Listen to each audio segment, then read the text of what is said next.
Best friend पायल की शादी हो रही थी। आज ही उसके घर पर पायल की शादी का कार्ड आया था। पायल का परिवार हिमाचल के बेमनी गांव से था और पायल की शादी भी उसी गांव में थी। वर्तिका बहुत एक्साइटेड थी क्योंकि वो पहली बार कोई पहाड़ी शादी अटेंड करने वाली थी। वर्तिका 2 दिन बाद ही अपना सामान लेकर बेमनी गांव पहुंच गई। गांव में घुसते ही वर्तिका पहाड़ों के नजारों में खो गई, पर तभी उसके सामने कुछ अजीब सा हुआ। एक आदमी जोर जोर से चिल्लाकर एक पेड़ पर अपना सर मार रहा था और उसके सर से खून भी बह रहा था, पर आसपास के लोगों को मानो उससे कोई फर्क ही नहीं पड़ रहा था।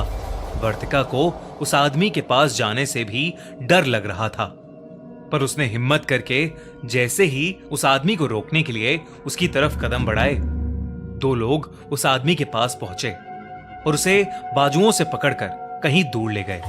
कुछ सेकंड्स के लिए वर्तिका सोच में पड़ गई कि तभी उसे अपने पीछे से किसी की आवाज आई, वर्तिका। वर्तिका ने पीछे मुड़कर देखा तो उसकी बेस्ट फ्रेंड पायल खुद उसे लेने के लिए घर से बाहर आई थी। पायल के हाथों में लगी मेहंदी देखकर वर्तिका उस पागल आदमी के बारे में भूल ही गई और पायल के साथ उसके घर के अंदर चली गई। घर के अंदर घुसते वक्त वर्तिका ने देखा कि कुछ पंडित पायल के घर के बाहर नमक से एक घेरा बना रहे हैं। मंत्र पढ़ते हुए वो पंडित पूरे घर के आसपास नमक बिछा रहे थे। वर्तिका ने पायल से इसके बारे में पूछा तो पायल ने बताया कि गांव में शादी वाले घरों को ऐसे ही बचाया जाता है। बचाया जाता है? ये सुनकर वर्तिका के मन में और नए सवाल आ गए थे। वो अपने सवाल पूछ पाती कि उससे पहले ही घर की बाकी औरतें उन दोनों को खींचकर तैयार होने के लिए ले गईं। कुछ ही घंटों में पायल और वर्तिका भी तैयार हो गईं और सभी लोग शादी के लिए निकल गए। मंडप में बैठे दुल्हा दुल्हन और उनके परिवार के लोग शादी की रस्में कर रहे थे। उसी रस्म के बीच पंडित ने पायल को मंडप में जल रही आग में घी डालने को कहा, लेकिन तभी पायल मंडप में बैठे बैठे अचानक से अपने सर को बाईं और दाईं तरफ हिलाने लगी। पंडित के दोबारा कहने पर पायल ने सीधा पूरा घी का डब्बा उठाया और उस आग के अंदर फेंक दिया। आग बहुत ज्यादा भड़क गई और पंडित का एक हाथ आग से जलने लगा। गाइस, वीडियो में आगे बढ़ने से पहले मैं आपको डिज्नी प्लस हॉटस्टार के नए शो के बारे में बताना चाहता हूं, जिसका नाम है दहन, राखन का रहस्य। शो में गवर्नमेंट ऑफिसर अवनी शिलासपुरा नाम के शहर में अपने नए माइनिंग प्रोजेक्ट के लिए जाती है। माइनिंग करते समय शिलासपुरा के एक प्राचीन मंदिर के कुछ हिस्से में दरार आ जाती है। लोग कहने लगते हैं कि वो मंदिर एक मायावी का है और अगर उस मंदिर को कुछ भी नुकसान हुआ तो फिर उसकी माया से पूरा शिलासपुरा बर्बाद हो जाएगा। है ना बड़ा सुपर नेचुरल और इंटरेस्टिंग प्लॉट? चलिए मिलकर पता लगाएं कि आखिर शिलासपुरा का क्या राज है।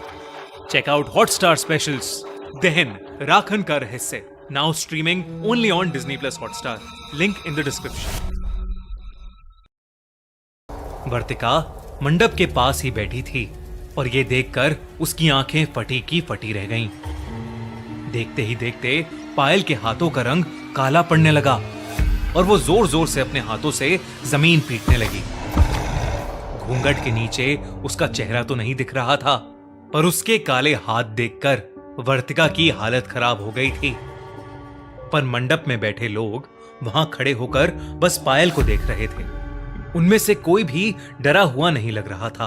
वर्तिका को यह बात और भी ज्यादा अजीब लगी। वो जब से बेमनी गांव में आई थी तब से कुछ ना कुछ अजीब घटे जा रहा था, जो वर्तिका के लिए तो बहुत डरावना था, पर बेमनी गांव के लोगों के लिए शायद आम बात लग रही थी। तभी वर्तिका को पायल की जोरों से चीखने की आवाजें आईं और उसका घूंघट उसके सर से हट गया। घूंघट के नीचे से जो चेहरा दिखा वो पायल का बिल्कुल भी नहीं लग रहा था। उसकी आंखें लाल पड़ी थीं, बाल एकदम बिखर गए थे और उसके दांत नुकीले हो गए थे। वो एक पागल जानवर की तरह आवाजें निकाल रही थी। पायल का बड़ा भाई तेजी से मंडप से निकला और कहीं बाहर चला गया। वहां पर बैठे लोग अब भी बस शांति से पायल को देख रहे थे।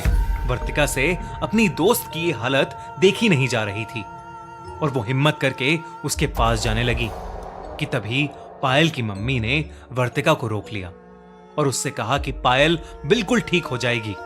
बड़े पंडित जी बस आते ही होंगे। लेकिन देखते ही देखते पायल की हालत और खराब होने लगी थी।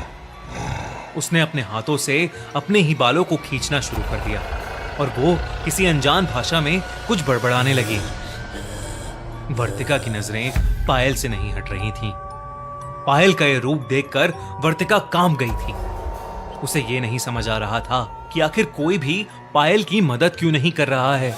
उसने जोर लगाकर पायल की मम्मी से खुद को छुड़ाया और पायल के करीब चली गई। वर्तिका ने पायल से बात करने की कोशिश की और पायल थोड़ी शांत हो गई।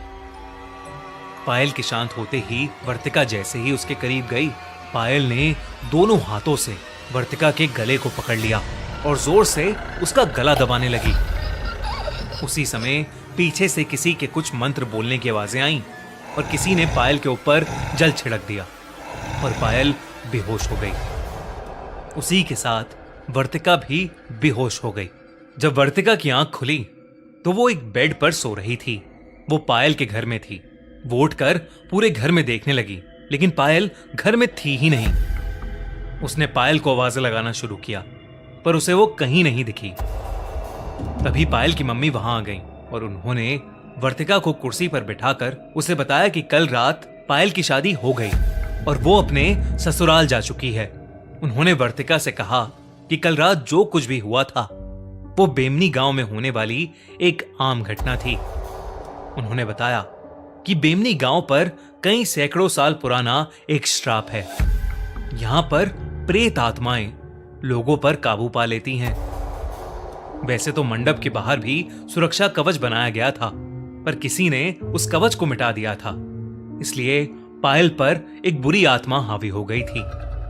ये सब कुछ सुनकर वर्तिका को विश्वास नहीं हो रहा था। उसने पायल को फोन किया तो पायल बिल्कुल सही सलामत अपने नए घर में थी। वर्तिका उसी दिन बेमनी गांव छोड़कर अपने घर वापस चली गई। उस गांव और उस शादी को शायद वर्तिका कभी नहीं भूल पाएगी। क्या बेमनी सच में शापित है या ये सब सिर्फ कहानियां हैं? आपको क्या लगता है? हमें कमेंट्स में जरूर बताइए। गाइज, अगर आपको हमारी ये कहानी पसंद आई तो आपको हमारी इस हफ्ते की फ्रीकी फ्राइडे स्टोरी सच और माया बहुत पसंद आएगी और आप उस कहानी को सुनकर अपनी बिलीफ्स और आइडियोलॉजीज को क्वेश्चन जरूर करेंगे। तो अभी जाइए स्पॉटिफाई पर और सुनिए सच और माया only on the horror show by खूनी मंडे। और अगर आपको ये वीडियो अच्छी लगी तो हमारा चैनल खूनी मंडे सब्सक्राइब करना बिल्कुल मत भूलना।